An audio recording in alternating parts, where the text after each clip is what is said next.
This podcast is brought to you by Knowledge at Wharton.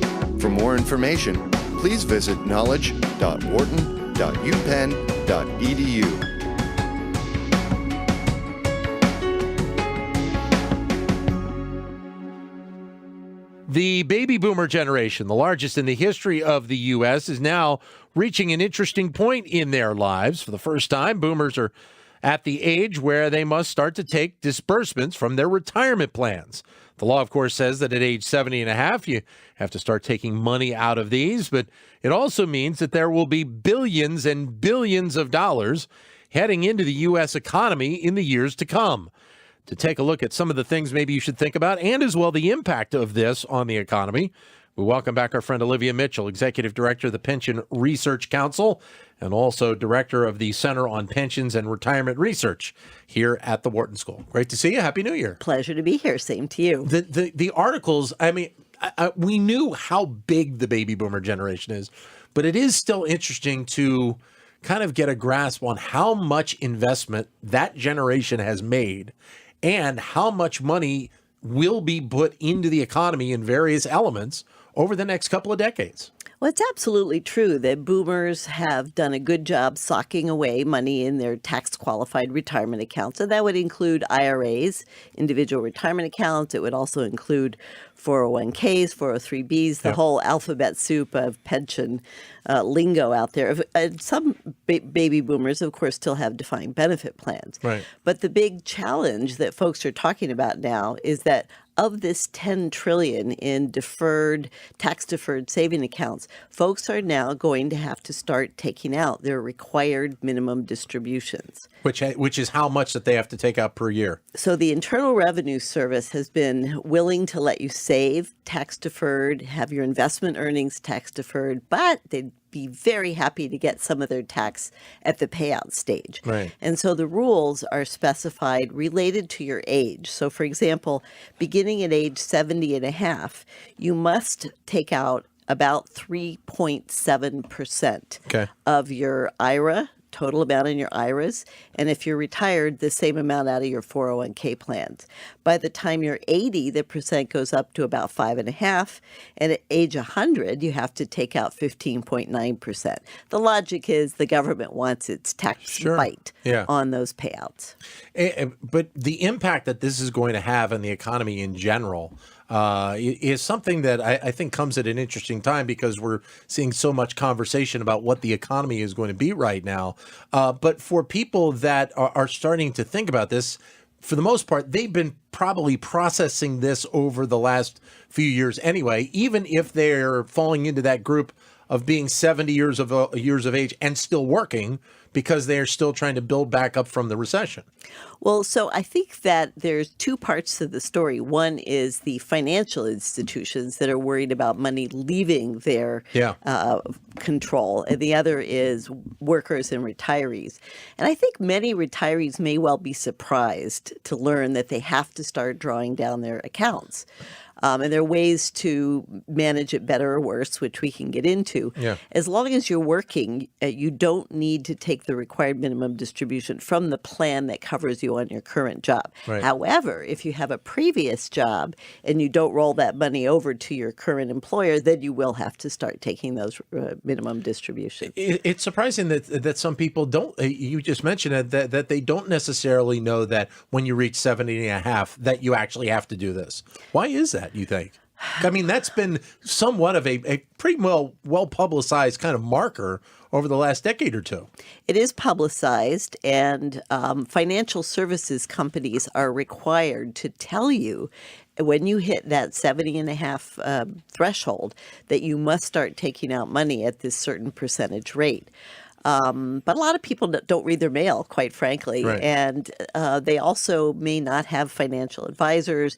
Right now, there are a number of good retirement calculators, RMD, required minimum distribution calculators online. Right. So I think that would be a good way to go for people that are finding this as new information. Your comments, if you'd like to join in and ask a question of our friend Olivia Mitchell, who knows a lot of stuff about pensions and retirements. You're welcome at 844-WHARTON, 844-942-7866. Or if you can't get to your phone, you're more than welcome to just shoot me a note via Twitter, and I'll bring it up on the show at Dan Loney, Loney 21, or you can use my Twitter account, or you should say the show's Twitter account, at BizRadio111. What are really the things that people need to think about when they're managing these accounts when they get to 70 and a half? One of the things actually I wanted to bring up with you anyway, I'll do it right now, is the idea of taking disbursements over the course of the year or taking more of a one lump sum per year because of the tax issues. Well, so if you take it in 12-month parcels instead of one lump sum at the end of the year, that's not going to affect your taxes. You're Right. still going to have to pay income tax at the end of the year. If you take it too young, however, then you also have to pay a 10% penalty. Right. So if you can avoid doing that, wait until you're 70 and a half to start drawing down your retirement accounts. As long as you're not working. If you have several IRAs, individual retirement accounts, the law says that you can amalgamate the total and take your required minimum distribution out of just one of them. So you don't have to dip into each individually to get to the total. However, if you have several 401k plans from previous employers, you have to take it out each one separately. So it's a little complicated, and this is, I think, going to be a big test for people who may potentially have cognitive aging issues and who are not financially literate. Is it common for people to not roll over the 401k from job to job if they make that move? I know, having done it twice now, I've rolled it over both times, and it just, that way it just kind of works its way along the system. I think it's an absolutely great idea to consolidate your accounts. I'm one of those who never did it when I taught at a previous institution. I knew the money was being invested safely. I didn't have any concerns. Right. But it took me about a year to roll it over. So sometimes it's tricky and you have to keep at it. However, having rolled it over into my current employer's 401k account, I don't have to take minimum distributions until I retire, which may well be never. We'll see. 844-942-7866 is the number to give us a call. Or if you can't get to your phone, you can send us a comment via Twitter, either at BizRadio111 or my Twitter account, which is at DanLoney21. What are some of the other things that people really need to consider now, especially if they're hitting 70 and a half? Well, it's certainly worth remembering that this required minimum distribution is the minimum, not the maximum. That is, you can roll over your entire account. You can cash out your entire account. Of course, you'll pay income tax on it or if you're over the age of 70 and a half. But if it's just a small 401k plan, it may well behoove you to do that and put it into the bank or a brokerage account or whatever it is that you would be doing with it anyway.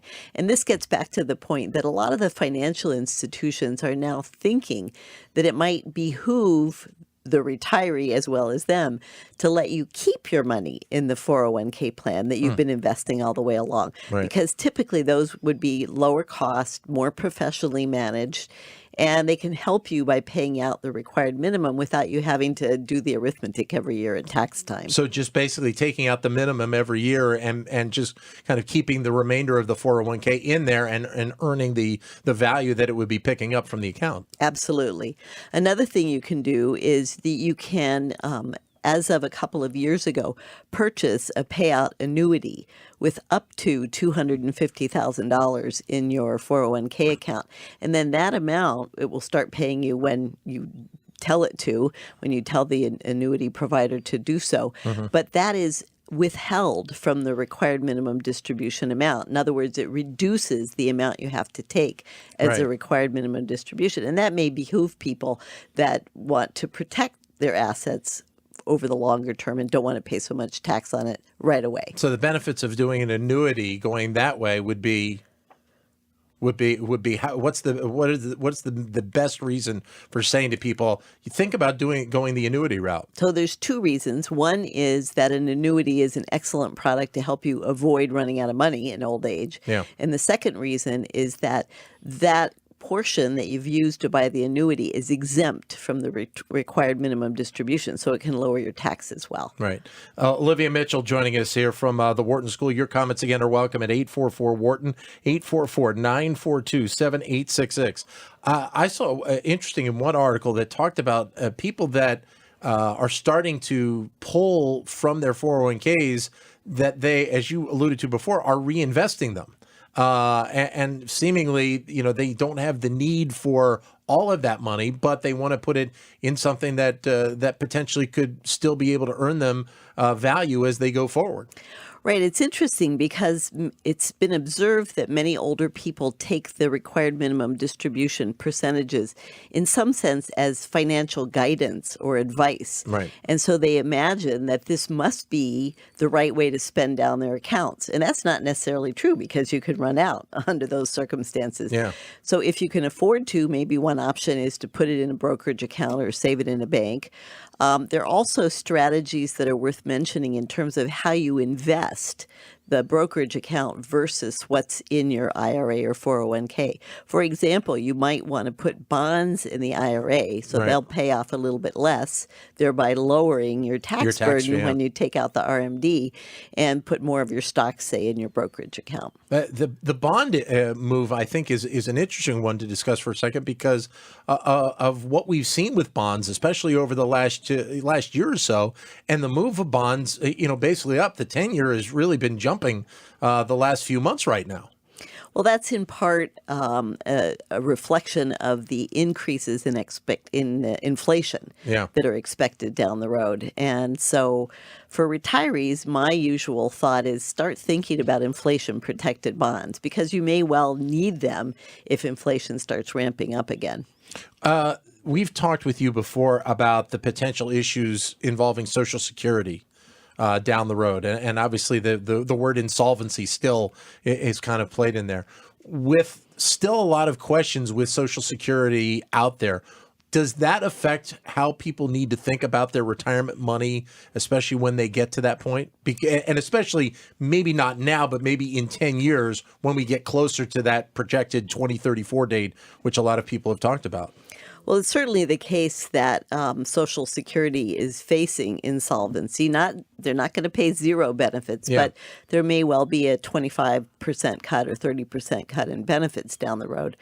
But another factor to point out vis-a-vis this required minimum distribution discussion is that if you take larger distributions from your retirement accounts, then that subjects more of your Social Security benefit to income tax. Right. So what one strategy might be to delay taking Social Security, draw down more from your retirement accounts so Right. that you're in a lower tax bracket and pay less.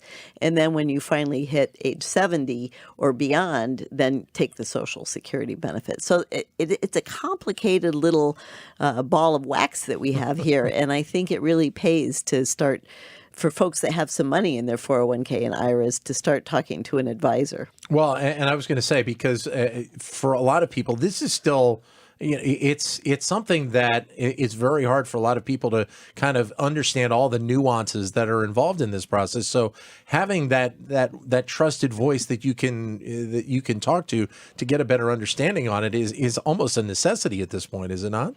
It's absolutely true. I mean, we can get into a different discussion on a different day about how to find that trusted advisor. yeah. But one of my colleagues, Kent Smetters, talks about that, waxes eloquent on it.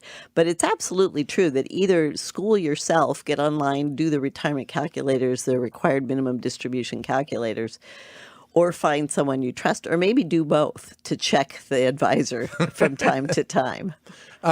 So with that 3.7% amount as the minimum amount, still, a lot of people really have to kind of get a feel for, is that 3.7% number the right number for them, or maybe it needs to be a little bit higher than that, correct?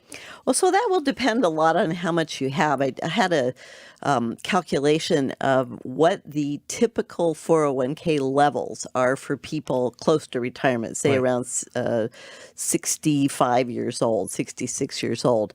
And the median 401k balance is only about $44,000. Wow. So if you took 3.7% of that, it'd be about $1,600 a year. Yeah. However, if you look at the 90th percentile, those folks have about $370,000. Right. And so they're going to be pulling down $13,000, $14,000 a year. Right. Now, again, that's probably not enough for anybody to live No, on no. solely, but it can definitely influence your standard of living. And it suggests that some folks are going to have to draw down more than their required minimum. Yeah. And others might just tend to keep saving it and store it away for their future. For the people that are in that range of only having 44,000, that's a tough spot to be in the beginning to start with. And the fact that you just mentioned that it's the median, that's a little bit scary of what some people could be facing here in the next several years. Well, it's absolutely the case that the typical American is relying very heavily on Social Security for retirement sustenance and, of course, Medicare.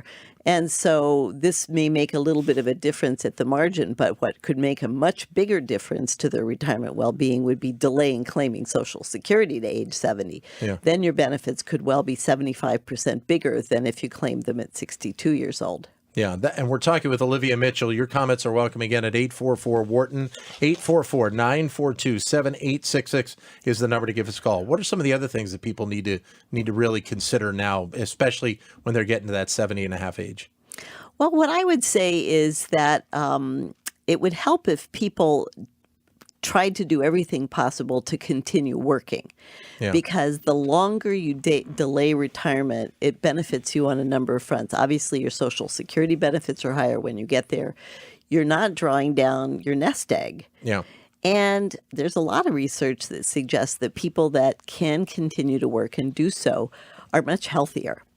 That's not true of everyone, of course. We know that there's disability problems among the older population, but remaining engaged and employed and involved in the workplace and in a social circle can really help along many fronts, not just physical health, but mental health as well. And what we're seeing also, and actually we talked with a couple of executives last week about this, is that they find that getting away from the financial part of it for a second, they find that their knowledge, their history in the workplace ends up being an incredible benefit to these people. So there's the financial benefits to it, but as you said, there's the health and just the mindset benefits of continuing to work, whether it be 70, 72, 74 years of age as well. Absolutely. And I think one of the things that we're facing in the U.S. as well as much of the developed world, and in fact the developing world as well, is that the long-term decline in fertility has meant that there's simply not a lot of younger workers coming into the labor force with the training and the skills that are needed. So employers are starting to pay attention to the fact that they need to keep older workers on. So I believe there will be a demand for older workers, as long as the older workers invest in their skills, learn the new technology, and make an effort to stay up with things. There was some conversation a while back, and we may have discussed this with you. If not, get your opinion on it, of whether or not we are going to see the quote-unquote retirement age here in the United States bumped up. And part of that being because of what we have seen in trends of people working longer, and partly because of some people were still recovering financially from the recession. Do you think that's something that we may see here in the next decade or so? I suspect that we're going to see it along a couple fronts. First of all, to restore Social Security solvency, we're going to have to raise the retirement age, and there's no question about that. I think at the same time, people want to continue working. If you look at the surveys of baby boomers, many of them actually don't want to sit in the rocking chair on the front porch or play golf full time. Move to Florida and have the retirement community. Exactly. So many baby boomers are talking about unretirement jobs. Sometimes they're volunteer, sometimes they're paid, sometimes they're part-time jobs. Mentoring jobs and so forth. So I think that we really are at a crossroads where we're having to remake the definition of retirement. Is there a target number you think that is more likely than not, that if that retirement age gets moved higher, that we may see it move to whatever that number may be? Well, every country in the world that has tried to raise the retirement age precipitously has faced some problems politically. In the U.S., we raised the retirement age back in 1983, but it was done gradually so that people had some advance warning and advance notice of that. But if we step back and recall that when Roosevelt put in the Social Security system, age 65 was the retirement age. That was also the life expectancy. So half of the people never even made it. So if we did that, we'd probably have to have a retirement age of at least 85 or 86. That's true. That's right. So there we are. Wow, that would be amazing. We're talking with Olivia Mitchell here from the Wharton School. Again, your comments at 844-WHARTON, 844-942-7866. You mentioned something I want to bring up as well, is that this is also going to be a unique challenge for the money managers because of all this money that's going to be coming out over the next few years and having to try and replace it with money for millennials who are of a little bit of a different mindset. So that's going to be an interesting kind of dynamic for the investment community as well. Well, it absolutely is. And the good news is the millennials do seem to be saving. In fact, all of us should probably be saving a lot more given the low interest environment that many economists believe we're facing for the next 20 or 30 years. I told my daughters that they ought to be saving 25% of their salary just for retirement. And that did precipitate a bit of a discussion. They ended up at 18, so I was pretty happy with that. Yeah. But so I think the general perspective is that we're going to be dealing with a younger generation. They're much more computer friendly. This is why a lot of the money managers are putting in robo-advisors and replacing some of the call centers with interaction online. Sure. So the industry is having to retool, if you will. Great having you here. Thanks very much for coming in. Thank you so much. My pleasure. Olivia Mitchell, who is Executive Director of the Pension Research Council and also Director of the Center on Pensions and Retirement here at the Wharton School. For more business news and analysis from Knowledge at Wharton, please visit knowledge.wharton.upenn.edu.